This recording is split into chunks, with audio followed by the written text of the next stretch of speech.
విజయవాడ ఇంద్రకీలాద్రిపై ఆషాఢ మాస సారె ఉత్సవాలు ముగిశాయి. చివరి రోజు ప్రధాన అర్చకులు, ఉప ప్రధాన అర్చకులు అమ్మవారికి సారె సమర్పించారు.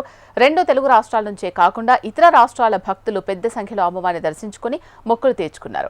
రేపటి నుంచి శ్రావణ మాస ఉత్సవాలు ప్రారంభం కానున్నట్లు ఆలయ అధికారులు తెలిపారు. ఇటీవల ఆలయ కార్యనిర్వహణాధికారిగా బాధ్యతలు చేపట్టిన శ్రీను నాయక్ సామాన్య భక్తులకు పెద్దపీట వేశారు. శుక్ర, ఆదివారాల్లో అన్ని క్యూ మార్గాల్లో టికెట్లను రద్దు చేసి ఉచిత దర్శనాన్ని కల్పించారు. గత నెల 26వ తారీఖు నుంచి ఈ పవిత్ర సారే ఆషాఢం పవిత్ర సారే సమర్పణ అనేది ఈవో ద్వారా స్టార్ట్ అయింది.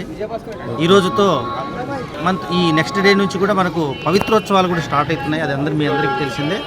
సో ఏది ఏమైనప్పటికీ అమ్మవారికి శ్రావణ మాస పవిత్రోత్సవాలు స్టార్ట్ అవుతున్నాయి. ఏది ఏమైనా అమ్మవారికి సంబంధించిన కార్యక్రమాలు ఎక్కడ కూడా ఏవి కూడా మిస్ అవ్వకుండా ప్రతిదీ కూడా మా యొక్క వైదిక కమిటీ ఆధ్వర్యంలో మరియు దేవాదాయ ధర్మదాయ శాఖ సిబ్బంది ఆధ్వర్యంలో భక్తులకు ప్రతిదీ కూడా విశదీకరించి వాళ్ళందరినీ కూడా యొక్క కార్యక్రమాల్లో పాల్గొనేటందుకు మేమందరం కృషి చేస్తామని భావిస్తున్నాము. దుర్గే స్మృత హరితి భీతిమశేషజంతో స్మస్థై స్మృత మతిమతీవ శుభాన్ దదాసి దారిద్ర్య దుఃఖ భయహారిణికాత్వదన్య సర్వోపకార కరణాయ దయార్ద్రచిత్త కరుణా దయార్ద్రములు కలిగినటువంటి తల్లి దుర్గమ్మ. ఆవిడ్ని గనక ఆరాధిస్తే, ఆవిడ నామం ఉచ్చరిస్తే చాలు సకల దుర్గతులన్నీ కూడాను నివారణ అయ్యి సద్గతులు కలిగేటటువంటి యొక్క గొప్ప మహాక్షేత్రం ఇంద్రకీలాద్రి మీద స్వయం వ్యక్తమై వెలసినటువంటి దుర్గాదేవి ఆలయం.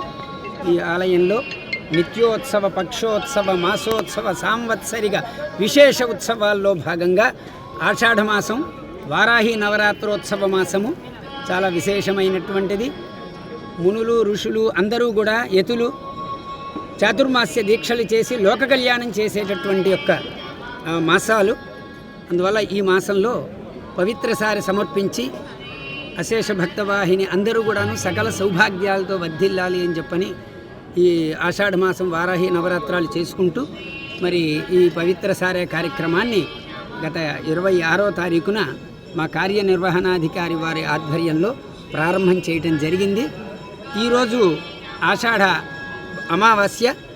ఈరోజు దేవస్థాన వైదిక సిబ్బంది, వేద పండితులు, అర్చకులు, ప్రధాన అర్చకులు, ఉప ప్రధాన అర్చకులు, ముఖ్య అర్చకులు, అర్చకులు, పరిచారకులు మొత్తం అందరూ కూడాను వైదిక సిబ్బంది అందరూ కూడా ఈరోజు అమావాస్య కాబట్టి ఈ రోజుతో సారె సమాప్తి చేయటం జరుగుతున్నది.